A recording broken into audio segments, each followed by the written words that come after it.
본인의 목표를 메모장에다가 써놓은 게 있어요. 그게 뭐냐면 직장 동료 여성이라든가 미성년자 학생들을 대상으로 해서 어떤 그 성적인 행위를 하겠다라는 뭐 그런 것들. 학교 동창하고 이 얘기를 해 보니까 이전에 학생 때도 자기가 뭐 이 봉고차로 여성들을 뭐 납치를 뭐 하는 그런 얘기들을 했었다라고 하는 예. 거예요.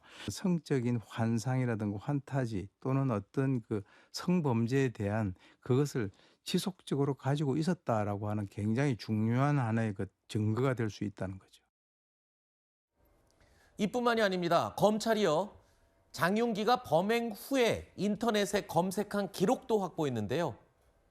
어떤 내용들이 있었습니까? 이 휴대전화가요 공기계였어요. 어. 근데 이거를 검찰이 가져가서 포렌식을 한 겁니다. 포렌식을 해보니까 과거 친구와의 대화 그리고 어떤 걸 검색했는지 이런 게 드러난 거예요. 그러니까 이 내용을 보니까 목을 치면 기절을 한다. 아하. 이런 어떻게 상대방을 제압할지 이런 것들을 검색해 본 게 있고요. 둔기 이런 것들을 검색을 한 거예요. 어떤 둔기를 사용할지 이런 것까지 직접 찾아왔다는 거죠. 이것은 이 부분은 장윤기가 과거부터 어떤 이 범행을 준비해 왔다 이렇게 볼 수가 있는 거거든요. 그러면 목을 쳐서 기절시키고 둔기를 사용한다. 그렇게 해서 어떤 성적 행위를 통해서 네. 본인이 갖고 있던 그 잘못된 목적을 달성한다. 이런 것들을 오랫동안 준비했다고 볼 수 있는 대목이기 때문에 아하. 그건 굉장히 혐의 적용이나 향후 재판에서도 중요한 단서가 될 것으로 보입니다. 송 대변인님, 전 궁금한 게 이겁니다.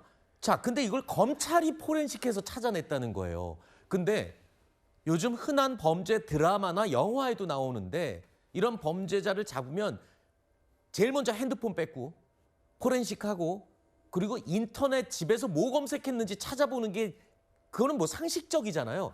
그러면 지금 경찰은 이거를 못 찾은 거예요? 일부러 안 찾은 거예요? 이런 의심을 할 수밖에 없는 상황 아니에요? 그러니까 매우 이해할 수가 없죠. 사실 이재명 대통령도 과거 야당 정치인 시절에 공개 강연에서 여러분은 사고 치면 절대 휴대전화를 뺏기면 안 됩니다. 라는 네. 말을 한 적도 있지 않습니까? 그만큼 요새는 휴대전화를 압수해서 디지털 포렌식을 하는 것이 수사의 기초가 된 지가 오래입니다. 그런데 왜 경찰이 장윤기가 검거될 때 들고 있었던 그 공기계 휴대전화에서 포렌식을 해서 이런 내용을 찾아내지 못했는지가 지극히 의문일 수밖에 없는 것이고 네. 그렇기 때문에 결국에는 강간살인 혐의로 번지는 것을 막기 위해서 부실 수사를 한 것이 아니냐라고 하는 것이 의혹의 초점이 되는 것입니다. 네. 그리고 우리가 한 가지 더 눈여겨봐야 될 것은 구조적으로 이런 것이 구멍이 뚫려 있을 때 과연 앞으로 보안 수사를 못하게 하면서 검사가 경찰에게 보안 수사 요구만 했을 때 네. 그 요구에 대해서 이행하지 않고 이렇게 부실 수사로 또다시 같은 결과가 올라가면은 그것을 바로잡을 방법이 있어야 되지 않겠느냐. 네. 이것이 지금 보안 수사권을 둘러싼 논쟁의 핵심인 겁니다. 네. 이 장윤기 사건을 계기로 보안 수사권을 완전 폐지해서 검사의 보안 수사를 금지시키는 것. 네. 과연 누구에게 해가 되고 누구에게 이익이 되는 것인가. 이제 국민들께서 분명하게 알고 계실 것이라고 생각이 됩니다.